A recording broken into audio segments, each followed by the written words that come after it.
story problems in this, and mostly that's what your homework is. I think the homework's not bad, but it is a little bit of story stuff. And so the directions on your homework today, for a lot of it, say write a mathematical expression for the quantity described verbally, which means they don't even want you to solve some of these. They just want you to write an expression or an equation, which you've done a lot, maybe a little bit harder on some of these. And on some of the problems today, it's going to say write an expression or write an equation and then solve it. A lot of times we can solve it better than we can write the equation. And make sure that you read the direction if you're supposed to give me both things. I really care about the equation a lot more because that's what we struggle with a lot.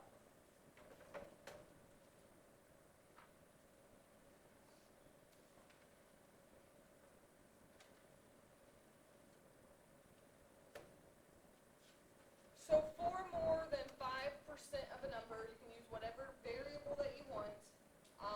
Most of the time I use x. A lot of people use n because they use the word number in there. Anybody have an answer for this? For more than 5% of a number. Say that again? 1/25th. Wow, that's in...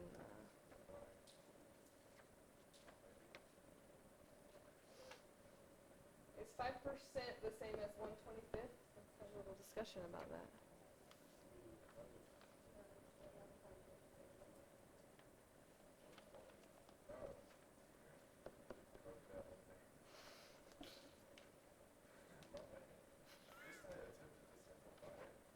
What would the decimal be for 5%?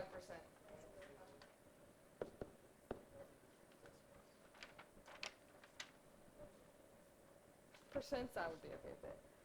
Or you could say 5 over 100, and then simplify it. That's where you get the 1/20th, right? Here, don't put 5% in the equation because write it how you would solve it. So we could say a couple things. We could say 5% of a number for more than that, or we could say 1/20th of x plus 4. So a lot of people mess up percents for some reason. I think you just forget to change it back to decimal sometimes. That's pretty easy though, right?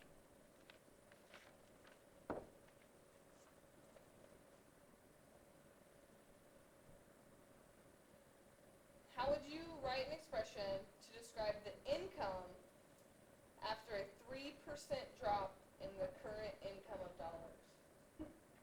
I think some of these are written very poorly because I think that I could write it to sound much better, but, we got to go with the book. How they put everything is confusing. So if your income was going to drop 3%, how could you show what your income is after the drop? Say that again. X minus 0.03. 0.03x because it's 3% of the income that you started with. Does that make sense? Could you simplify that? Would that be the same as if you lose 3%, you have 97% of your income left? That would be exactly the same. This is what I would say would be the simplified answer, but maybe start here. You have 100% of your income, you lose 3% of your income, you're left with 97%. It's okay. Probably on a test, it's going to be more than just writing it. Like, you'd have to solve it, which means you would end up simplifying it to solve it. This is kind of like the beginning stuff. Questions about that? Let's actually solve some. I think that's what's next. Write an equation for the problem and solve the problem. So again, especially on the test, I always make sure I put in the directions to write an equation. Because I know that you can kind of use some common sense sometimes. You can get to the answer without an equation. But a lot of times what we're caring about is the equation. And a lot of times on those standardized tests, if it's multiple choice, sometimes they just want the equation and they don't even care that much about the answer. And you don't have to write every word of this down if you don't want to. But This is one from the book here. It says Mark received a 3.5% salary increase. His salary after the raise was $36,432. What was his salary before the raise?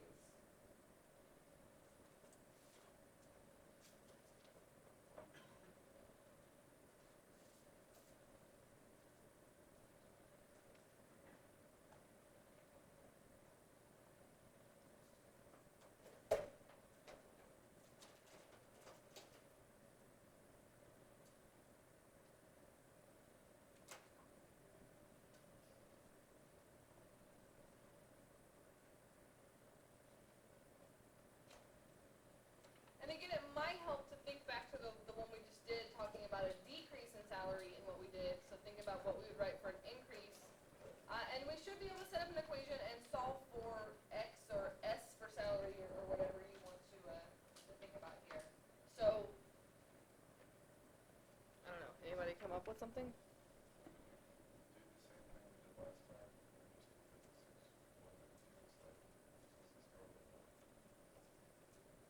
So what are we going to write?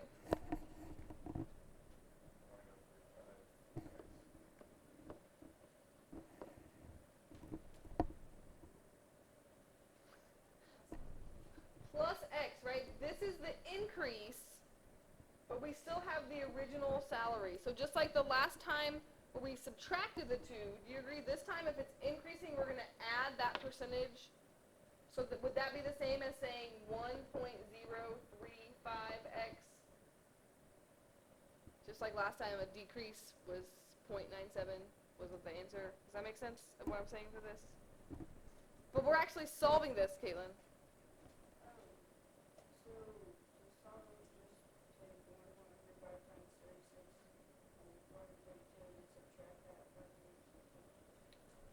Say that again.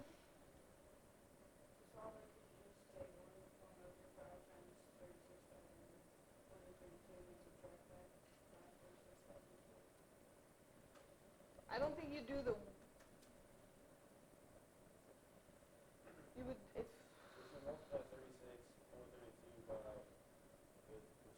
Just the 0.035, not the 1, though, right? I thought she was saying the 1, which is why I was saying that. Almost right. Like, you're right. You could just take this times this and get what the salary increase was, subtract that from this, and you get back the original salary. The problem is, what is your equation that you're going to write for that? Like, that's the part that I'm saying that sometimes is the hardest part, because you're right. It totally works. You can take this times this, subtract it from this, and you get back the original. But part of this says write the equation to match what you're doing at the same time, putting a variable in there. Do you see what I'm saying? So, yes, that works, but you need to write an equation with the variable in there to match what you're doing. Does that make sense what I'm saying? I'm saying, algebraically, we could say we're taking the original salary plus the increase in the salary, and that equals the new salary. Do you agree with that? So instead of having to do all those steps, because it's not a lot of math, but it was a lot of steps, like you're multiplying and then you're subtracting, like you're doing more than one thing, could I just divide that over? And by doing that, you're automatically getting what the original salary was, because X equals the original salary. And when I did that, I got like 35,200.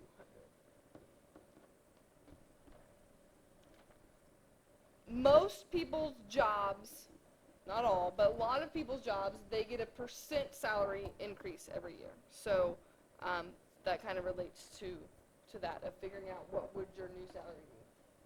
So our equation is the 1.05x equals. Yeah, or this, you could write it either way. Like last time you said, what if we didn't simplify it? You could start there, but you're going to get to this point anyway. So make sure on your homework today, even if you figure it out another way, you have to write an equation. Just an answer isn't going to get all your points on a test if it says write the equation that goes with it. Questions about that? All right, let's try another.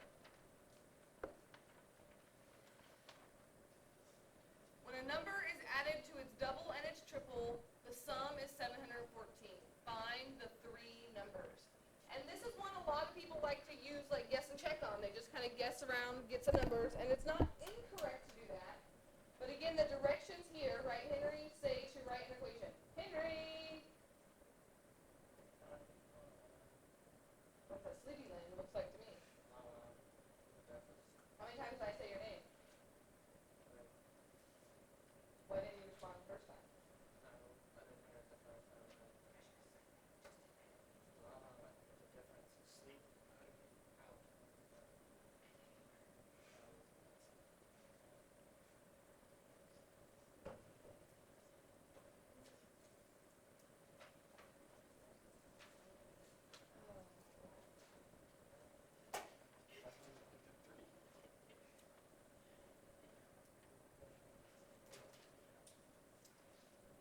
So, problems like this, I have seen these problems on like the PSAT and the SAT, and I think writing an equation is faster for me than guessing and checking because I'm not a great guess and checker.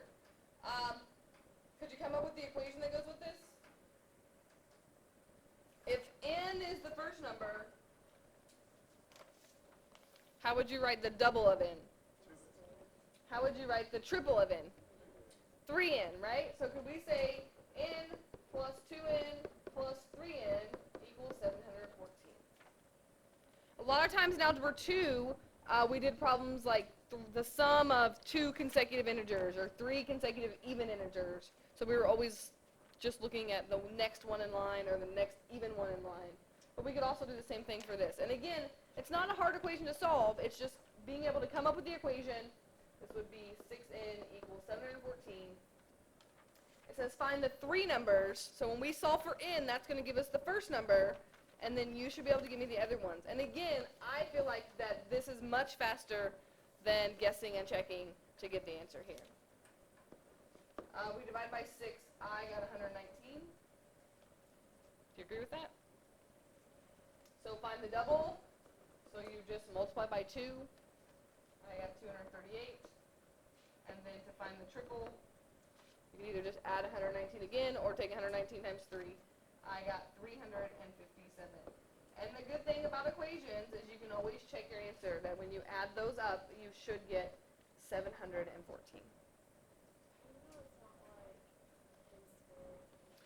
Because the double of a number isn't the square of a number, right? Like, if you have 7 and I say, what's the double of 7? It's not 49, right? Like, to double it means to multiply by 2.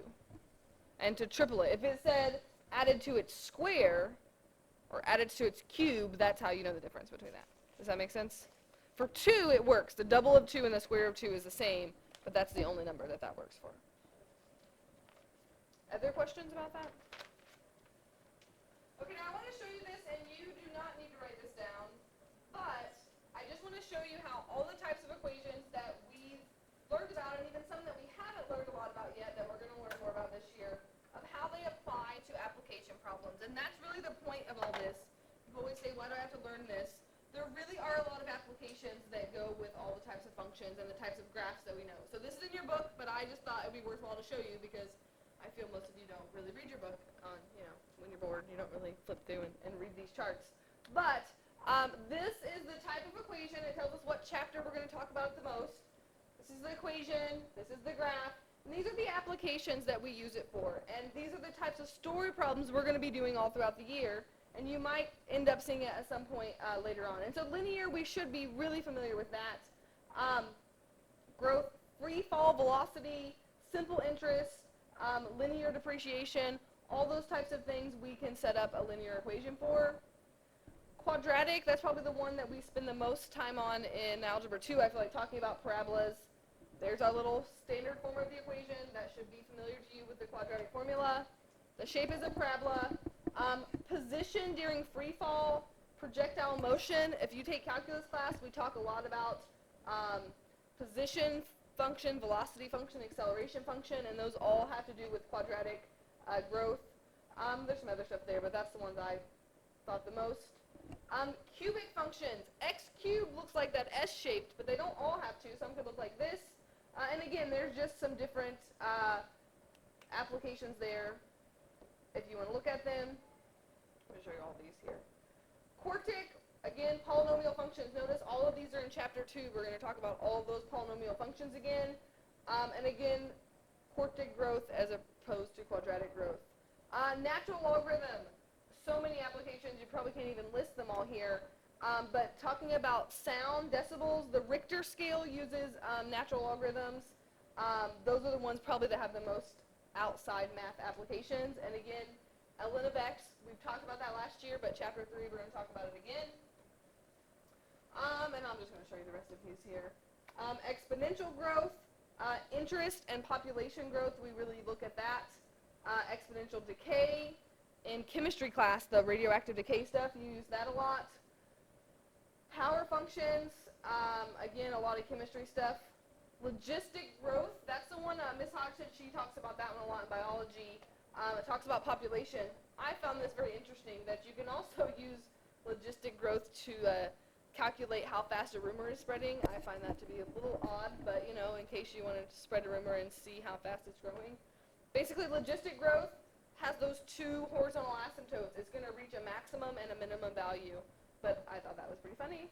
And this is the sine function that we're going to learn about next semester, and sine and cosine really do have a lot of applications as well.